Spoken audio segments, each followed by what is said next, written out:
নির্বাচনকে নিয়ে ষড়যন্ত্র করছে।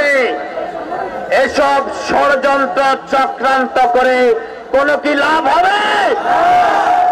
বাংলাদেশের জনগণ ভোট দেওয়ার জন্য প্রস্তুত হয়ে আছে, কি কথা ঠিক তো?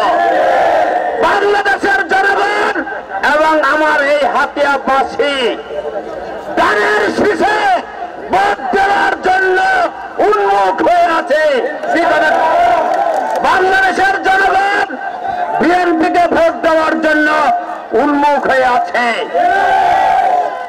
আমি বলতে চাই, বিএনপি সরকার গঠন হলে আমি প্রথমেই যে নদী আজকে নদী ভাঙতেছে, আমরা প্রথমেই এই নদী ভাঙন রোধ করবই।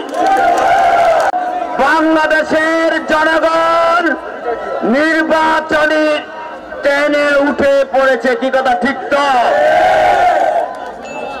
এই নির্বাচনকে বানচাল করার জন্য একটি মাল উঠে পড়ে লেগেছে, কি কথা ঠিক তো? ষড়যন্ত্র করছে, বাংলাদেশকে নিয়ে ষড়যন্ত্র করছে।